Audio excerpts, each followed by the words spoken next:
Good morning student. Online class में आप सभी का स्वागत है। पिछली कक्षा में हमने क्लास 6 का पहला और दूसरा चैप्टर का पाठ का अध्ययन किया था। आज हम क्लास 6 के पहले चैप्टर वह चिड़िया जो जिसके प्रश्न उत्तर हैं उसका अध्ययन करेंगे। पहला क्वेश्चन था, आप इस कविता को पढ़ने के बाद आपके मन में चिड़िया का कौन सा चित्र उभरता है अपने कागज़ में बनाइए। तो आपके इस कविता को पढ़ा और समझा और जाना।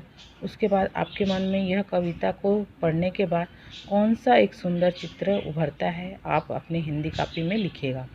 उसके बाद आता है दूसरा प्रश्न, तुम्हारे कविता का कोई और दूसरा शीर्षक देना हो तो क्या शीर्षक देना चाहोगे? उपयुक्त शीर्षक सोचकर लिखो।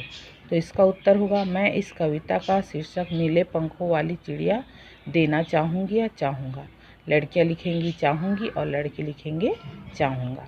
अब आते हैं तीसरे नंबर पर, इस कविता के आधार पर बताओ कि चिड़िया को किन किन चीज़ों से प्यार है। तो उसका उत्तर होगा, इस कविता के आधार पर चिड़िया को अन्य विजन एकांत जगह और नदी से प्यार है। अब आते हैं चौथा नंबर, आशय स्पष्ट करो। क नंबर है, उस रस उड़ेल कर गा लेती। तो इसका आशय होगा, नीले पंखों वाली छोटी चिड़िया अपने मधुर स्वर में वन बूढ़े बाबा की खातिर गीत गाती है। ख नंबर है, चढ़ी नदी का दिल टटोल कर जल का मोती ले जाती।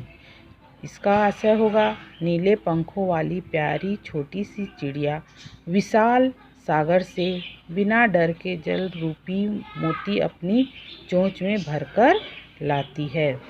यह हो गया बच्चों क्लास 6 का पहला चैप्टर वह चिड़िया जो है। आप इसको अपनी हिंदी कॉपी में लिखिएगा।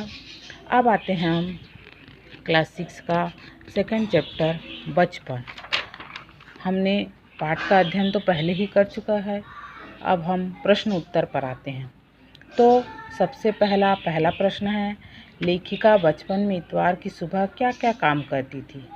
तो जिस प्रकार हमने पाठ का अध्ययन किया और समझा उससे पता चलता है कि इस प्रश्न का उत्तर होगा, लेखिका बचपन में इतवार की सुबह अपने मोजे खुद धोती, नौकरों को धोने की मनाही थी और जूते खुद पॉलिश करती थी। अब आते हैं दूसरे क्वेश्चन में, तुम्हें बताऊंगी कि हमारे समय में और तुम्हारी समय में कितनी दूरी हो चुकी है। इस बात के लिए लेखिका क्या क्या उदाहरण देती है। तो इसका उत्तर होगा, हमारे समय और तुम्हारे समय में कितनी दूरी हो चुकी है। इस बात के लिए लेखिका निम्नलिखित उदाहरण देती है कि हमारे बचपन में कुछ घरों में ग्रामोफोन थे, रेडियो और टेलीविज़न नहीं थे। हमारे बचपन की कुल्फ़ी आइसक्रीम हो गई, कचौड़ियाँ समोसे प्रेस्टीज में बदल गया, शहतूश और फालसे और खसखस के शरबत कोक पेप्सी में बदल गए। ये हो गया दूसरे नंबर का उत्तर। तीसरा नंबर है, पाठ से पता करके लिखो कि लेखिका को चश्मा क्यों लगाना पड़ा। चश्मा लगाने पर उनके चचेरे भाई उन्हें क्या कहकर चिढ़ाते थे।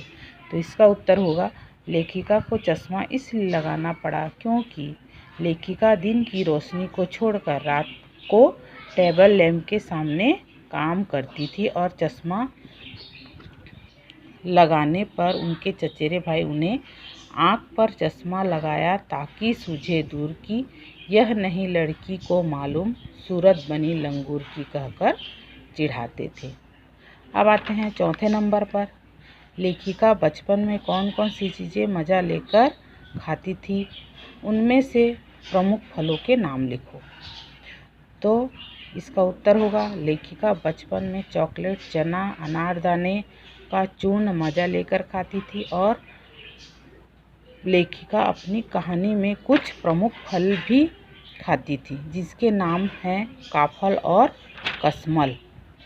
तो हमने पढ़ा पहला और दूसरे चैप्टर का प्रश्न उत्तर जो बहुत ही सरल है, जिसको आप अपने कॉपी में लिखिएगा।